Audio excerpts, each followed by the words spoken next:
బండ్లను పట్టుకొని మీ బండ్ల మీద చలాన్లు ఉన్నాయి కట్టేసి మీరు కదలండి అని చెప్పేసి చాలా మంది సఫర్ అవుతున్నారు. బలవంతంగా పోలీసులు పెండింగ్ చలాన్లు కడితే గానీ వదలను అనే రేటు ఏ పోలీసుకి లేదు. కట్టినంత తీసుకోవాలి. ఏ పోలీసు వ్యవస్థకి ఏ పోలీస్కి వెళ్తున్న ట్రాఫిక్ లో మధ్యలో వచ్చేసి పక్కకిరా అని చెప్పేసి వాళ్ళని ఆపడం చేయడం అదంతా కరెక్ట్ ఏమన్నా? ట్రాఫిక్ పోలీస్ డ్యూటీ ఏంటి? దారి క్లియర్ చేసి వాళ్ళు పంపించడం traffic police duty. Only money gathering కోసం మాత్రం పోలీసుల డ్యూటీ అక్కడ ఉండి ఏ ఎమర్జెన్సీలో వెళ్తున్నాడో తెలియదు, ఏ హాస్పిటల్కి వెళ్తున్నాడో తెలియదు, ఎక్కడికి వెళ్తున్నాడో తెలియదు. సినిమాలు చూడడం వల్ల ఒక హీరోయిక్ క్యారెక్టర్ని వాళ్ళు చూసేసి అలా అయిపోతుందని అంటున్నారు. సో అంటే అదొక్కటేనా ఇంకేమన్నా ఉంటాయా ఈ క్రిమినల్ మెంటాలిటీ? చాలా ఆస్పెక్ట్స్ ఉంటాయి. పెరిగిన విధానం, పెరిగిన ఏరియా, ఆయన ఫ్రెండ్స్ ఎలాంటి వాళ్ళు ఉన్నారు, చదువుకునే వాళ్ళతో తిరుగుతున్నాడా లేదా క్రిమినల్ మెంటాలిటీ ఉన్న వాళ్ళతో తిరుగుతున్నారా, ఆపోజిట్ వాళ్ళే కూడా నేను చంపకపోతే నాకు జీవితం లేదు అనే ఒక పరిస్థితి క్రియేట్ చేయొచ్చు. నమస్తే, నేను సిరిగోడు.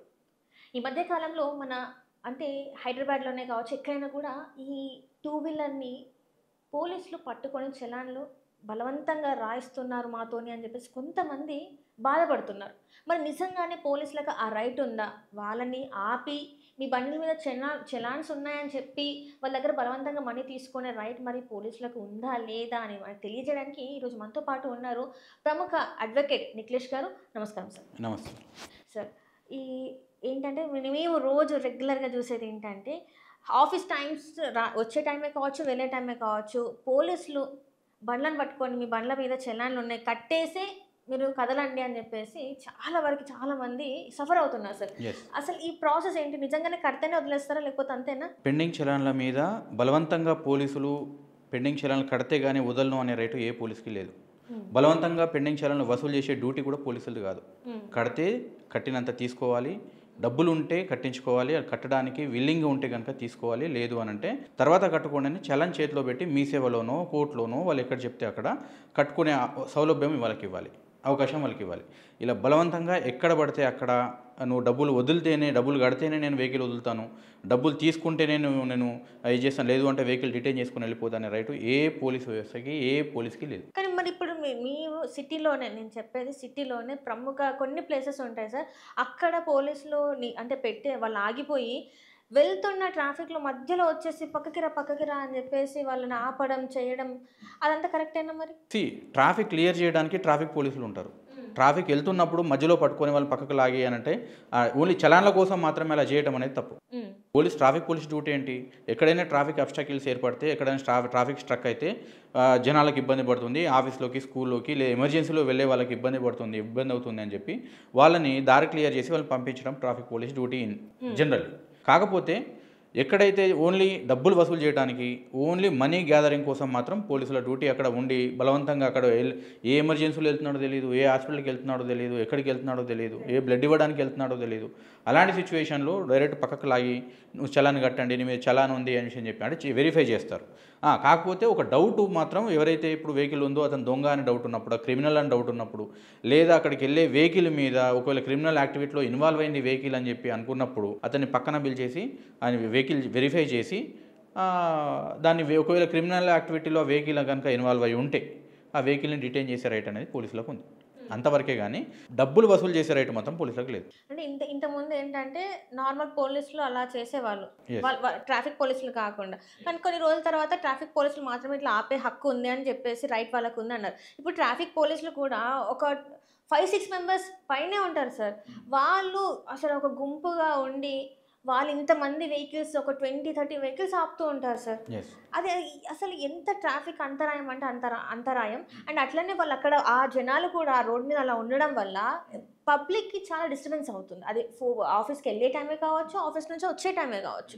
సో దీని మీద ఎట్లాంటి యాక్షన్ తీసుకుంటే మంచిది? నేను ఈ క్వశ్చన్ మిమ్మల్ని ఎందుకు ఇస్తున్నానంటే గతంలో చూసుకున్నట్టయితే మీ చలాన్స్ మీద మీరు ఫైట్ చేశారు.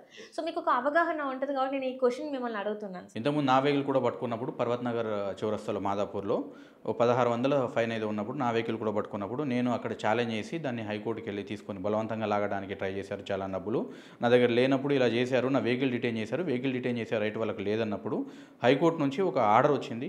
ఏంటంటే అప్పుడు అన్ని మీడియా ఛానల్స్లో కూడా ఉన్నాయి. I was most junior at the time. But పోలీసులు కూడా మిస్ఇంటర్ప్రిటేషన్ చేసుకొని థ్రెటన్ చేసేటట్టుగా అప్పుడు బిహేవ్ చేశారు. బట్ ఏదైతే ఇప్పుడు ఎక్స్పీరియన్స్ ఉందో దానివల్ల అంటే rule number 167 class 2 central motor vehicle act ప్రకారం పోలీసులకి వెహికల్ పెండింగ్ చలాన్లో డిటైన్ చేసే రైట్ లేదు. వాళ్ళు ఇప్పుడు చేసేదంతా కూడా పబ్లిక్ దోపిడీ.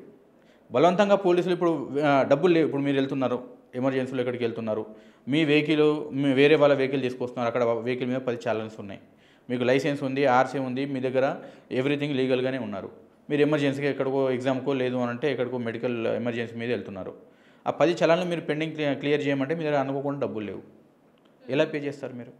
వాళ్ళెవరు మిమ్మల్ని ఎమర్జెన్సీలో డబ్బులు వసూలు చేయడానికి వచ్చేయనివ్వడానికి? మీ చేతిలో చలాన్ పెట్టాలి, చలాన్ పెట్టి మీకు కుదిరినప్పుడు కట్టుకోండి అని చెప్పి పెట్టాలి. లేదు అంటే ఇంకో లీగల్ ప్రొసీజర్ ఉంటుంది. వాళ్ళు ఒకవేళ లీగల్ ప్రొసీజర్ ఫాలో అవ్వాలంటే పోలీసులు వసూలు చేయాలి అని అంటే ఎంతమంది ఆపినా ఎంతమంది చలాన్లు ఉన్నా ఇలాంటి వయలేటర్ని పనిష్ చేయాలి అంటే కనుక వాళ్ళకు ఒక లీగల్ ప్రొసీజర్ ఉంది. ఫస్ట్ ఆ చలాన్ ఉంది, చలాన్ చించేసి పంపించండి. ఒకవేళ ఒక 90 డేస్ చూసిన తర్వాత వాళ్ళు చలాన్ డబ్బులు రాకపోతే 90 డేస్ కావచ్చు, 160 డేస్ వాట్ ఎవర్ లేకపోతే ఎవరైతే ఆ బండి యొక్క అడ్రస్ ఉందో అడ్రస్కి ఒక నోటీస్ పంపిస్తారు పోలీసులు. నోటీస్ పంపించిన తర్వాత 90 డేస్ వరకు వాళ్ళు రియాక్ట్ అవ్వకపోతే, రెస్పాండ్ అవ్వకపోతే వాళ్ళ మీద ఒక ఛార్జ్షీట్ ఫైల్ చేసి కోర్టులో పెట్టాలి.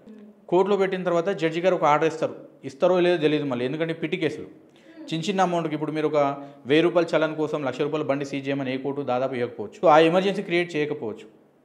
అలా ఛార్జ్షీట్ పెట్టి ఆ అబ్బాయిని ఎవరైతే ఆ అఫెండర్ ఉంటాడో ఆ అఫెండర్ యొక్క ఇన్ని చలాన్స్ ఉన్నాయి, ఇంత పేమెంట్ ఉంది, కట్టట్లేదు అని అంటే అప్పుడు కోర్టు ఆర్డర్ డిటైన్ చేయమని ఇస్తే మాత్రమే డిటైన్ చేసే రైట్ పోలీసులకు ఉంటుంది. అప్పటిదాకా ఉండదు. ఇప్పుడు ఎగ్జాంపుల్ చెప్తాను, నేను మీకు బెస్ట్ ఎగ్జాంపుల్ అర్థం చేస్తాను. నేను ఏదైనా ఒక పనిష్మెంట్లో, ఏదైనా ఒక కేసు, క్రిమినల్ కేసులో కావచ్చు, ఇంకేదైనా కేసులో కావచ్చు, ఒక 100 రూపాయలు ఫైన్ పడ్డా, ఒక్కరోజు జైలు పడ్డా, ఏంటి అర్థం? అది అక్విటల్ అంటామా, లీగల్ భాషలో కన్విక్షన్ అంటామా? కన్విక్షన్ అంటాం. 100 రూపాయలు ఫైన్ పడ్డా, 500 ఫైన్ పడ్డా దానికి శిక్షించబడ్డాడు అంటే కన్విక్షన్ గురయ్యాడు అని చెప్పి చెప్తాం. ఒకరోజు జైలు పడ్డా 1 డే కన్విక్షన్ వచ్చింది అని చెప్తాం. అంటే కన్విక్షన్ అంటే ఏంటి? తప్పు నిరూపితమైంది, ట్రయల్ జరిగింది, తప్పు నిరూపితమైంది, నిరూపించిన తర్వాత శిక్ష వేస్తున్నాము. అది 10,000 కావచ్చు, అది 100 రూపాయలు కావచ్చు. సో ఈ తప్పును నిరూపించే బాధ్యత ఎవరిది? పోలీసులదా? నో, కోర్టుది. జడ్జి గారికి పవర్ ఉంది. తప్పును నిరూపించే బాధ్యత జడ్జి గారికి ఉంటుంది. అంటే కరెక్ట్ అయిన ఎవిడెన్స్ మనం కోర్టులో ఎవిడెన్స్ ఎవరు ప్రొడ్యూస్ చేయాలి? పోలీసులు ప్రొడ్యూస్ చేయాలి. దాని యొక్క చలాన్ ఎవరు కట్ చేయాలి? పోలీసులు కట్ చేయాలి, చలాన్ ఇవ్వాలి. ఆ చలాన్ ఇచ్చిన తర్వాత ఛార్జ్షీట్లో విత్ ఎవిడెన్స్తో సహా గ్యాదర్ చేసుకొని ఛార్జ్షీట్ కోర్టుకు సబ్మిట్ చేయాలి. అతను తప్పుడు చేశాడా లేదా, నిజంగా రాంగ్ రూట్లో వస్తున్నాడా లేదా, ఎమర్జెన్సీలో వస్తున్నాడా, లేకపోతే ఇంకేదైనా ఇబ్బంది ఉండి అతను లైన్ క్రాస్ చేశారా అని డిసైడ్ చేసేది కోర్టు, పోలీసులు కాదు. ఇప్పుడు మీరు పోలీసులు బలవంతంగా చలాన్ వసూలు చేయడం వల్ల ఏమవుతుంది? మీరు మీ ముందర తప్పు చేశాను అని చెప్పి ఒప్పుకుంటేనే కదా తను మీకు ఏదైతే చలాన్ ఉందో 5,000 కావచ్చు, 500 కావచ్చు, అది పే చేస్తున్నారు. మేజిస్ట్రేట్ పవర్ మీకు ఎవరు ఇచ్చారు? కోర్టు యొక్క పవర్ పోలీసులకు ఎవరు ఇచ్చారు? ఎలా వసూలు చేస్తారు మీరు? సో పోలీసులకు అనేది ఓన్లీ ఆ యొక్క కేసు కట్టడం వరకు, చలాన్ కట్టడం వరకు మాత్రమే వాళ్ళకి రైట్ ఉంటుంది. కానీ ఈ యొక్క డబ్బులు వసూలు చేసే రైట్ అనేది పోలీసులకు లేదు, ఏ స్థాయి పోలీసుకి లేదు. అతనికి ఒప్పుకొని, సార్ నేను తప్పు ఒప్పుకుంటున్నాను, నేను డబ్బులు ఇస్తున్నానంటే యూ కెన్ టేక్. దీనికి అంటే ఎట్లా మరి వీళ్ళు సఫర్ అయ్యే వాళ్ళు ఎలాంటి యాక్షన్ తీసుకోవాలంటారు? సఫర్ అయ్యే వాళ్ళు ఏం లేదండి. ఒకవేళ వాళ్ళు చెప్పండి, నిజాయితీగా డబ్బులు ఉంటే మీరు తప్పు చేశానని ఒప్పుకుంటే కట్టేసేయండి, ఇబ్బంది ఏం లేదు. ఎందుకంటే రోడ్ల మీద వెళ్ళేటప్పుడు ట్రాఫిక్ వైలేషన్స్ ఎక్కువ అయినా, అందరినీ వదిలిపెట్టినా కూడా ట్రాఫిక్ వైలేషన్స్ ఎక్కువ అయ్యే అవకాశం ఉంటుంది. ఆ పాయింట్ ఆఫ్ వ్యూలో పోలీసుల యొక్క యాక్షన్ అనేది కరెక్ట్. కానీ అందరికీ అదే ఇంప్లిమెంట్ చేస్తాను అంటే దాంట్లో ఒక 10%, 20% ఎమర్జెన్సీ పర్సన్స్ ఉంటారు. సో వాళ్ళ దృష్టిలో కూడా మీరు ఇప్పుడు మీరు ఏదో కానిస్టేబుల్నో లేకపోతే సబ్జెక్ట్ వచ్చి రాని ఎస్ఐలను ముందర పెడతారు. వాడు ఏం చేస్తాడు? రోడ్డు పైన వెంటనే 10 మంది దొరికితే 10 మందిని, అదే 100 మంది దొరికితే 100 మందిని హింసించి డబ్బులు తీసుకోవాలని చూస్తారు. దాంట్లో ఒక 2-3 సఫర్ అవుతారు. ఒక్కరు కూడా సఫర్ కావద్దు అనేది నా ఇంటెన్షన్. చట్టం కూడా అదే చెప్తుంది, ఒక్కరు కూడా తప్పు విషయంలో సఫర్ కావద్దు.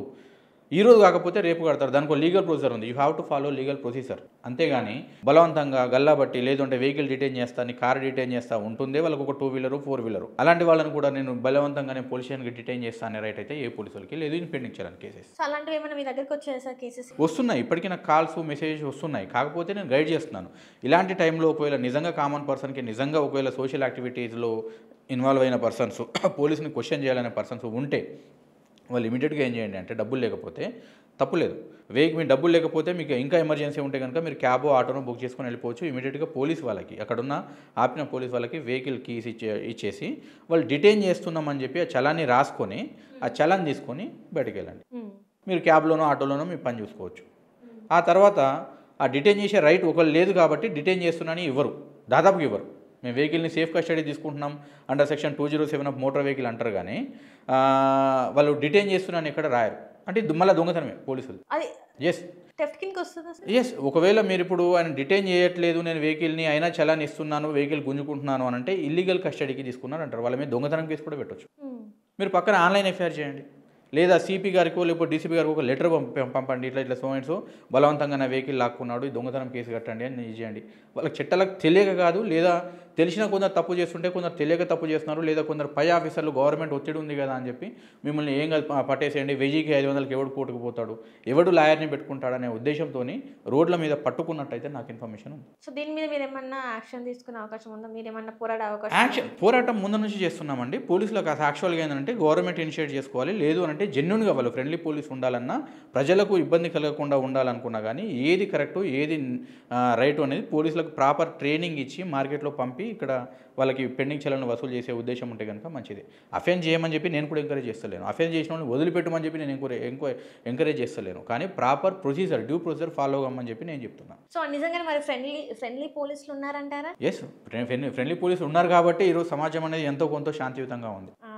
సో ఎక్కడో ఉంటారు పనికిరాని సబ్జెక్ట్ రాని వాళ్ళు, లేకపోతే అధికార దుర్వినియోగం చేసే పోలీసులు, లాకప్ డెత్తులు చేసే పోలీసులు ఎక్కడో కూడా ఉంటాడు పిచ్చోడు. సో వాడిని ఒక్కొని పట్టుకొని మిగతా పోలీస్ వ్యవస్థ అంతా ఇలా ఉందనడం కూడా తప్పే. సరే, అంటే ఇప్పుడు ఇది ఒకటే కాకుండా తెలంగాణలో చాలా వరకు చూసుకున్నట్టయితే, తెలంగాణనే కాదు మొత్తం చూసుకున్నట్టయితే కాస్త క్రైమ్ రేట్ పెరిగినట్టే అనిపిస్తుంది. ఇంతకుముందు చూసుకుంటే మగవారు ఎక్కువ క్రైమ్స్ చేసేవాళ్ళు, కానీ ఈ మధ్యకాలం చూసుకుంటే ఆడవాళ్ళు పిల్లలలో కూడా ఈ క్రైమ్ అది మరి ఎలా వస్తుందేమో తెలియదు, కానీ తల్లిని చంపుతున్న పిల్లలు కూడా వచ్చేస్తున్నారు. సో దీని అసలు ఏంటి సార్, ఏమంటారు? ఇది ఎందుకు ఇలాంటివి అవుతున్నాయి? అంటే చట్టాలలో ఉన్న లా పాయింట్స్ వీళ్ళకి తెలిసి ఇలాంటివి చేస్తున్నారు, అమ్మాయిలే కదా ఏం అవ్వదు తక్కువ శిక్షలు పడతాయన్నా, లేకపోతే ఏంటంటారు? అసలు చట్టం ముందర మర్డర్ లాంటి పెద్ద పెద్ద నేరాలు చేసినప్పుడు అమ్మాయి అబ్బాయి ఎవరు చూడరు, అందరికీ ఒకటే శిక్ష.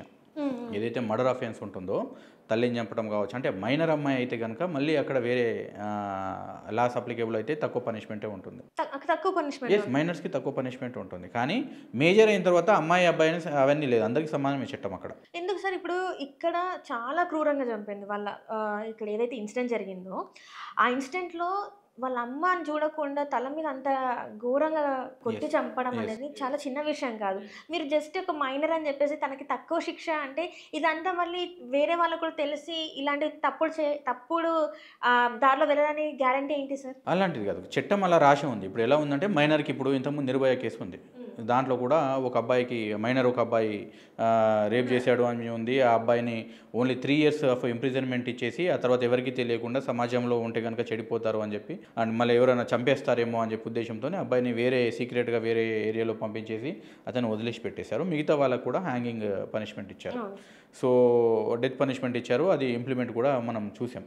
కానీ ఏ కేసులో అయినా కూడా మైనర్ అనే ఏజ్ ఏదైతే ఉంటుందో దానికి మాత్రం ఎంత పెద్ద అఫెన్స్ అయినా తెలిసి తెలియని వయసులో చేసిన దాని కింద మన చట్టం అలా ఉంది.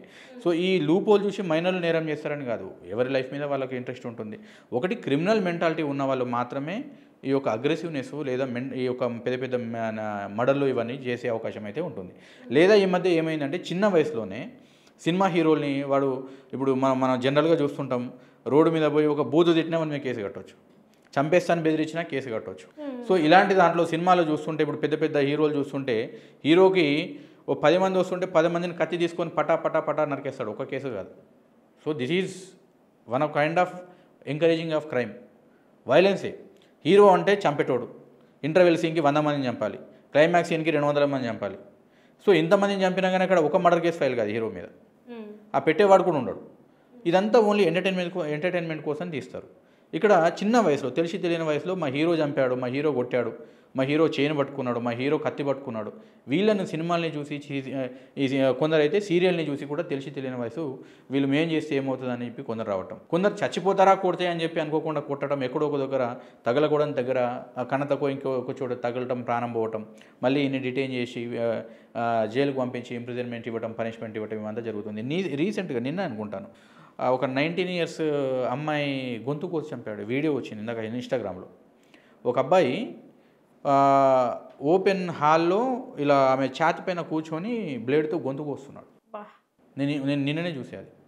సో ఇదంతా కూడా ఎక్కడవుతుంది అని అంటే వానికి ఏదైనా ఉండొచ్చు, చంపినోడికి ఎంత పెద్ద బాధ అయినా ఉండొచ్చు, నువ్వు ఏదైనా ఉండొచ్చు, కానీ ఆ క్రిమినల్ మెంటాలిటీ అయితే చంపటం అండ్ మా ఈ క్రిమినల్ యాక్టివిటీ చేయడం అనేది తప్పు. ఈ మెంటాలిటీ ఎందుకు వస్తుంది అంటారు సార్? మీరు మీరు ఇందాక చెప్పారు సినిమాలు చూడడం వల్ల ఒక హీరోయిక్ క్యారెక్టర్ని వాళ్ళు చూసేసి అలా అయిపోతుందని అంటున్నారు. సో అంటే అదొక్కటేనా ఇంకేమైనా ఉంటాయా ఈ క్రిమినల్ మెంటాలిటీ చాలా ఆస్పెక్ట్స్ ఉంటాయి. పెరిగిన విధానం, పెరిగిన ఏరియా, ఆయన ఫ్రెండ్స్ ఎలాంటి వాళ్ళు ఉన్నారు, చదువుకునే వాళ్ళతో తిరుగుతున్నాడా లేదా క్రిమినల్ మెంటాలిటీ ఉన్న వాళ్ళతో తిరుగుతున్నారా, వాళ్ళ ఫ్యామిలీ వెదర్ ఎలాగుంది, ఇంతకుముందు నేరస్తులు ఎవరైనా చేసి అలాంటి మాటలు మాట్లాడతారా, వాడిని చంపుతా వీడిని పొడుస్తా, నేను ఇంతమంది చంపినా, నేను ఎవరేం చేయలేదు, నేను కేసులోంచి బయటపడ్డా, ఒక ఆల్రెడీ పాత వాళ్ళ ఫ్యామిలీ ఫాదరు మావను ఎవడో ఒకడు ఉంటాడు ఆల్రెడీ క్రిమినల్ యాక్టివిటీలో ఇన్వాల్వ్ అయ్యి బయటకు వచ్చినవాడు, నేను ఇంతమంది చంపాను, నేను నాకేమైంది, శిక్ష అయింది, నేను అడ్వకేట్ మంచి అడ్వకేట్ని పెట్టుకున్నా బయటకు తీసుకొచ్చాడు అనేది ఉంటుంది. సినిమా ప్రభావం కావచ్చు. లేదు అని అంటే ఇంకా ఏదైనా వాడికి ఏదైనా మైండ్ కూడా సరిగా మెచ్యూర్ అయి ఉండకపోవచ్చు. సో ఆ మెంటల్ మెచ్యూరిటీ లేకపోవడం వల్ల కూడా చంపితే ఏమవుతుందిలే అనే ఒక నిర్లక్ష్యం కావచ్చు. లేదా విపరీతమైన అంటే ఆపోజిట్ వాళ్ళే కూడా నేను చంపకపోతే నాకు జీవితం లేదు అనే ఒక పరిస్థితి క్రియేట్ చేయొచ్చు వారికి. ఇప్పుడు చాలా సిచ్యువేషన్లో ఉంటుంది, ఎవడో కూడా వస్తాడు నేను చంపుతా అని తిరుగుతాడు. అది తిరిగినప్పుడు నన్ను చంపే పరిస్థితి ఉన్నాడు అని చెప్పి వీడే ఒక యాక్షన్ తీసుకోవచ్చు. సో రకరకాల రీజన్స్ ఉంటాయి దానికి. కాకపోతే ఏది చేసినా క్రిమినల్ యాక్టివిటీ అనేది ఆల్వేస్ క్రిమినల్ యాక్టివిటీసే. ఆ క్రిమినల్ యాక్టివిటీని ఏ చట్టం అనేది ఎంకరేజ్ చేయదు. ఈ మధ్యకాలంలో చూసుకుంటే మొన్న ఒక కపుల్ తేజేశ్వర్ అని చెప్పేసి ఐశ్వర్య తేజేశ్వర్, ఆ అమ్మాయి పెళ్ళి సెట్ అయినాక పెళ్ళి ముందు ఒక 5 days ముందు వేరే వెళ్ళిపోవడం, మళ్ళీ వచ్చి నాకు నువ్వే అంటే ఇష్టం అని చెప్పి పెళ్లి చేసుకోవడం, పెళ్లి చేసుకున్నాక కొన్ని రోజులు కూడా గడవక ముందు చంపేయడం.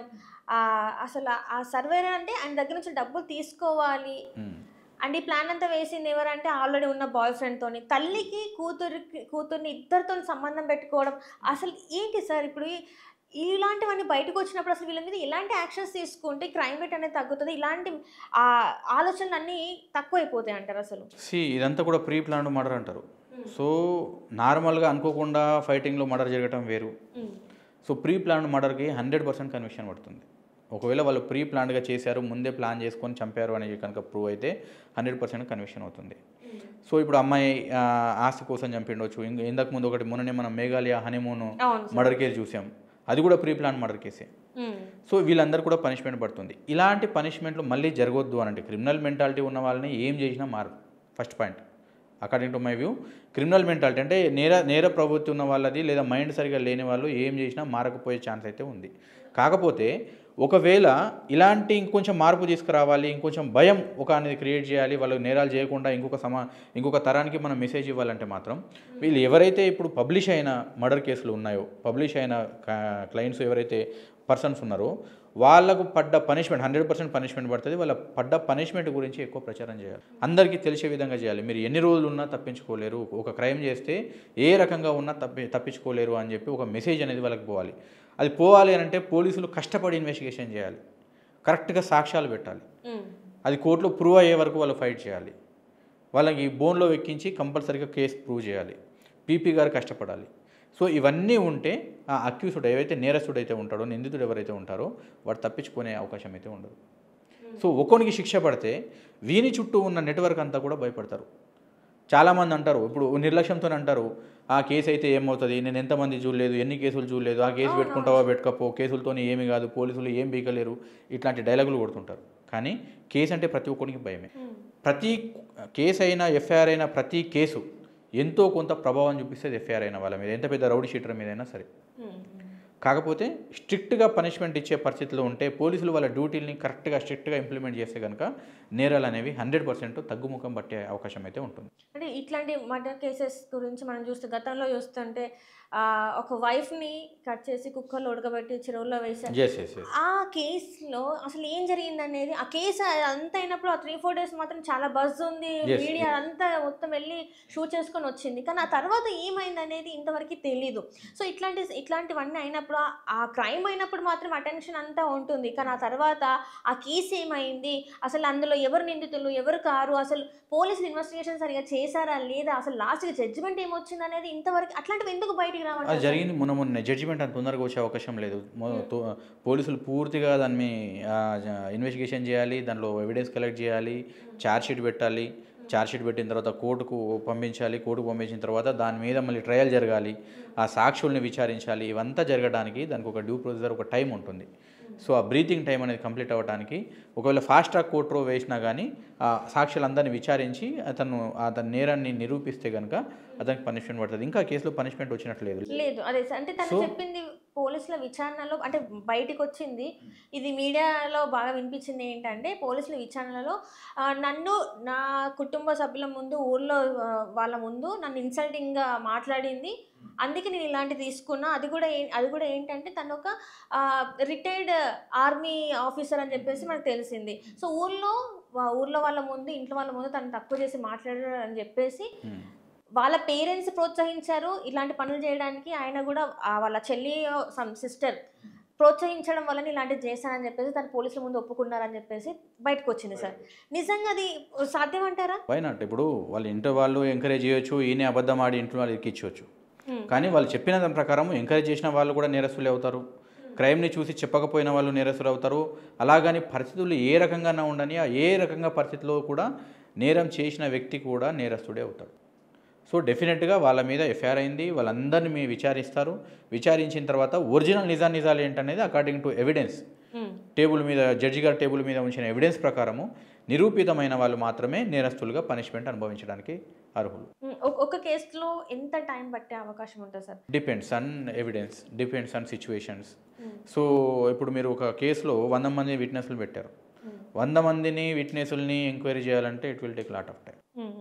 ఓ కేసులో 15 మంది విట్నెస్లు ఉన్నారు, 15 మందిని ఎంక్వైరీ చేయాలి, విచారణ చేసి అన్నీ కూడా సాక్ష్యాలు నిరూపించాలి, వాళ్ళు కంప్లీట్ చేయాలి, ట్రయల్ కంప్లీట్ చేయాలి అని అంటే అది ఒక 6 months 1 year పట్టవచ్చు. So depends on situation. ఇది ఇన్ని రోజులు అనేది కాదు. సో డిపెండ్స్ ఆన్ ఎవిడెన్సు, ఆ యొక్క కోర్టులో ట్రయల్ జరిగే విధానంలో మాత్రం ఆధారపడి ఉంటుంది. ఒకవేళ ఫాస్ట్ ట్రాక్ కోర్టులో అయితే కనుక వితిన్ 1 year లోపు పనిష్మెంట్ పడే అవకాశం అయితే ఉంటుంది. అయితే బాధితులు ఏం చేయాలంటే అప్పుడు ఫాస్ట్ ట్రాక్ ట్రయల్ జరిగించే విధంగా స్పెషల్ జడ్జి అపాయింట్ చేసే విధంగా ఒక స్పెషల్గా ఆటోమేటిక్గా పీపీ గారికి రిక్వెస్ట్ చేయడము ఆ కోర్టులో చేయాలి. పీపీ గారు రిఫర్ చేస్తారు. ఒకవేళ అది స్పెషల్ జడ్జి గారిని వేస్తే కనుక ఫాస్ట్ ట్రాక్ అవుతుంది. లేదు పీపీ గారు కూడా అప్పుడు సపోర్ట్ చేయకపోతే హైకోర్టులో ఒక రిట్ వేసేసి నాకు ఇలాగా ఫాస్ట్ ట్రాక్ కోర్టు కావాలి అని చెప్పి బాధితుల పక్షాన మళ్ళీ ఒక అప్లికేషను పోలీసుల ద్వారా మూవ్ చేసుకొని మనము ఫాస్ట్ ట్రాక్ కోర్టుకి పంపించే అవకాశం ఉంటుంది. దాంట్లో యొక్క హీనియస్నెస్ని బట్టి, ఆ యొక్క సీరియస్నెస్ని బట్టి కోర్టు అనేది ఫాస్ట్ ట్రాక్ కోర్టు ఇస్తే బాగుంటుందేమో అనేది అవకాశం ఉంటుంది. ఎందుకంటే స్లో అయినా కొద్దీ విట్నెస్ వీక్ అయ్యే అవకాశం ఉంటుంది. ఈ రోజు ఉన్న అగ్రెసివ్నెస్ మీరు అన్నారు, ఇప్పుడు 3 రోజులు కుక్కర్లో ఉడికించిన మర్డర్, ఒక వారం రోజులు బజ్ ఉంది, ఆ తర్వాత మెల్లిమెల్లిగా తగ్గిపోయింది. ఇంకో క్రైమ్ మీద హనీమూన్ మర్డర్ మీద కావచ్చు, లేదా ఈ తేజస్విని మర్డర్ మీద కావచ్చు, ఇలాంటి దాని మీద పడ్డారు అని చెప్పి మీరు అంటున్నారు. సో అలా కేసుల మీద కేసులు అవుతుంటాయి, లేదా కొత్త రాజకీయ విషయాలు కావచ్చు. ఒక టాపిక్ నుంచి ఒక టాపిక్ మీద ఎన్ని రోజులు అని వాళ్ళు మాట్లాడుతూ ఉంటారు.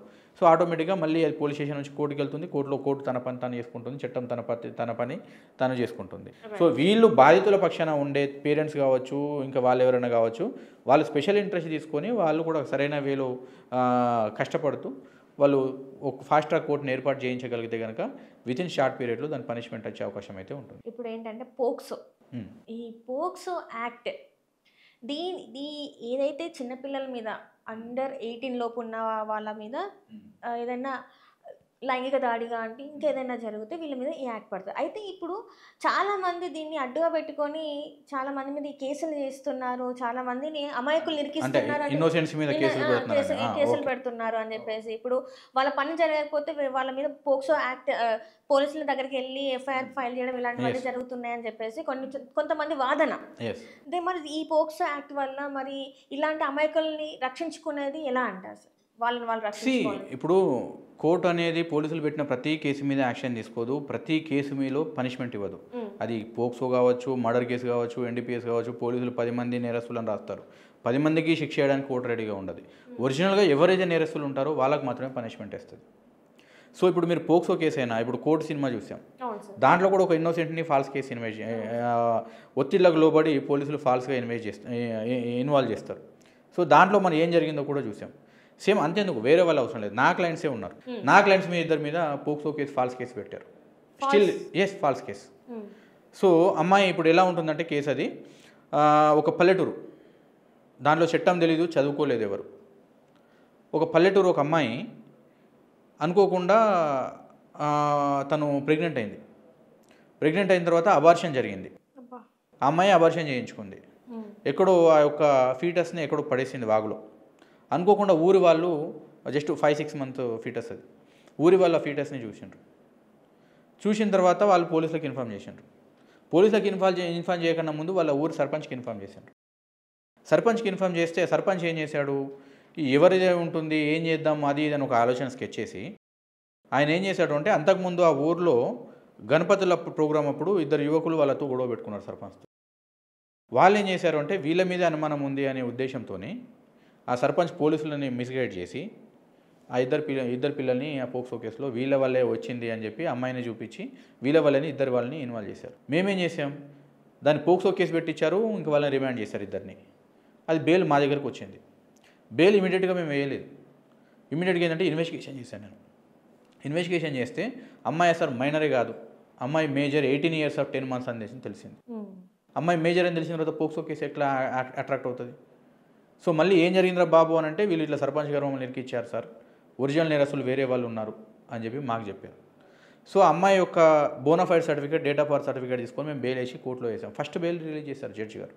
మైనరే కాదు అమ్మాయి, పోక్సో కేసు ఎట్లా పెడతారు అని చెప్పి ఫస్ట్ బెయిల్ గ్రాంట్ చేశారు. వితిన్ 15 days వాళ్ళకి ఇద్దరికి బెయిల్ వచ్చింది. సో ఈ కేసు నిలబడదు. ఎందుకు జరిగింది అని అంటే, సర్పంచ్ గారి కుట్రతోని పోలీసులతో మరి ఏం మాట్లాడుకున్నారో తెలియదు, లేదా అక్కడున్న ఎస్ఐలు సిఐలు ఎవరైతే ఉన్నారో వాళ్ళకు ఫాల్స్ ఇన్ఫర్మేషన్ రావచ్చు, లేదా ఇన్వెస్టిగేషనే ఫాల్స్ చేసి ఉండొచ్చు, లేదా కావాలని ఇరిగి ఉండొచ్చు.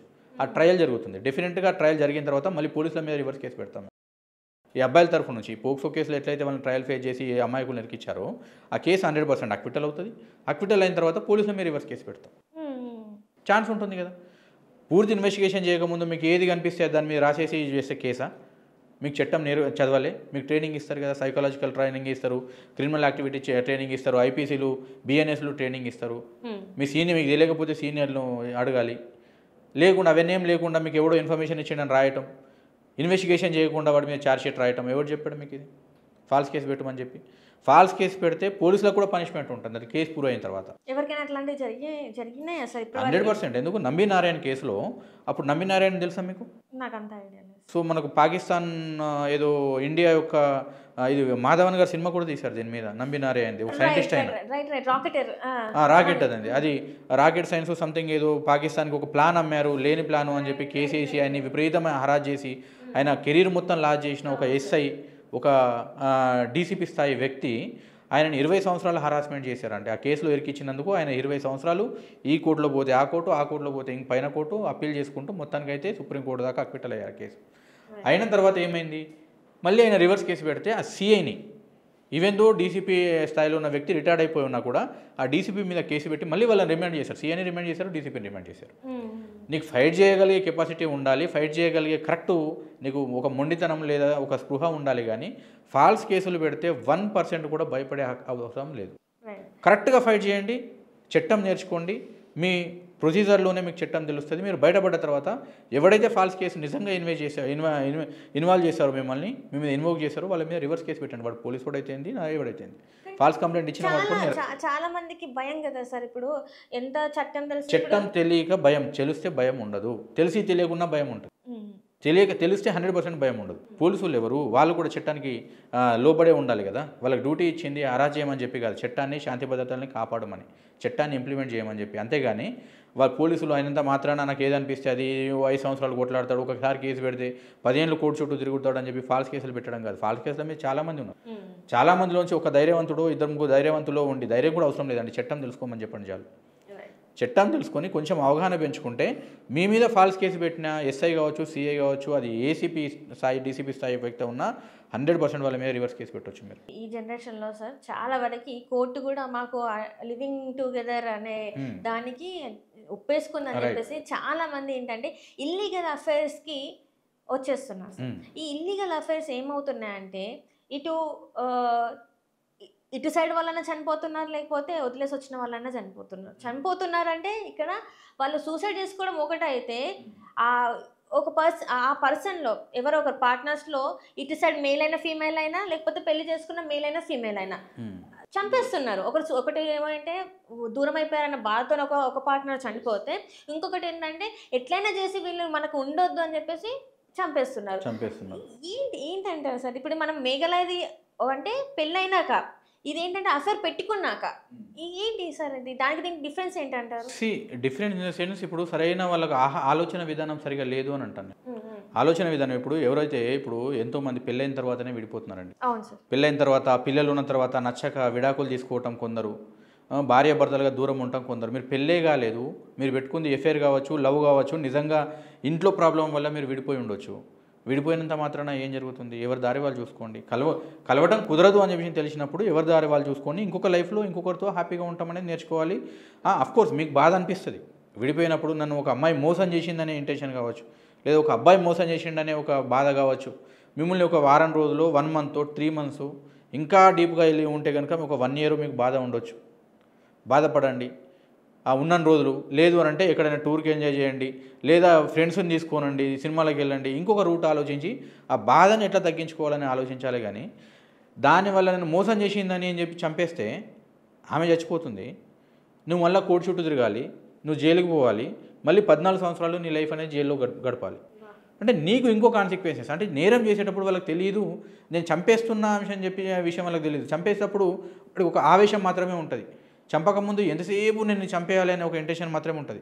చంపిన తర్వాత ఆవేశం అనేది 0 స్థాయికి వస్తుంది. అప్పుడు రియలైజ్ అవుతాడు, అరే చేయకపోతే నా లైఫ్ ఇంకా బాగుండేదే అని. మీరు ఆలోచించండి. ఒక ఎగ్జాంపుల్గా మీరు ఎన్నోసార్లు ఏడ్చి ఉంటారు.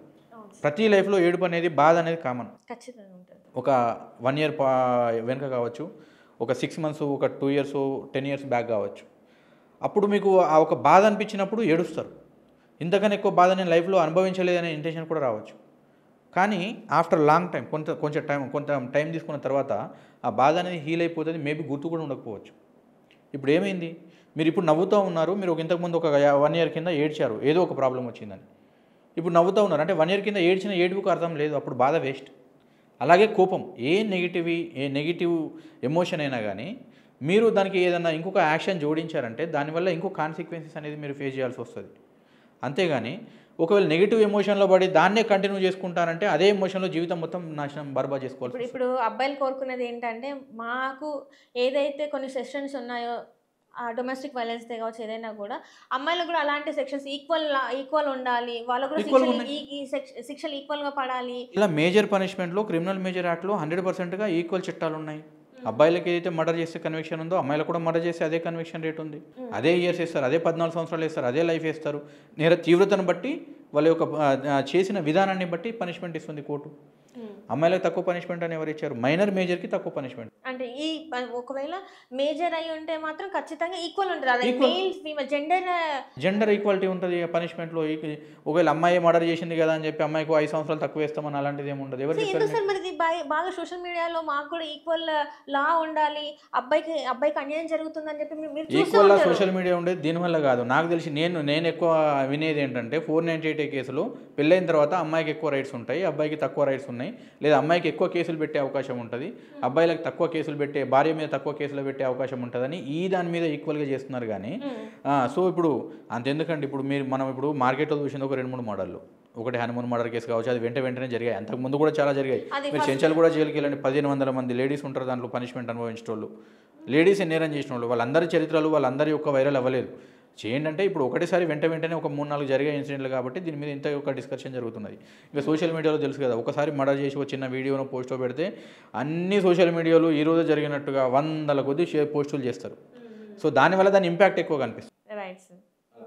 Right sir. Thank you so much sir.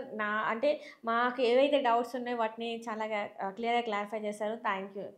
You welcome. Thank you and nice encouraging. And ఇలాగే పబ్లిక్కి మంచి ఇన్ఫర్మేషన్ ఇస్తూ ఉండండి. డెఫినెట్గా పబ్లిక్ కూడా చాలా నేర్చుకోవడానికి అవకాశం ఉంటుంది. All the very best. Thank you.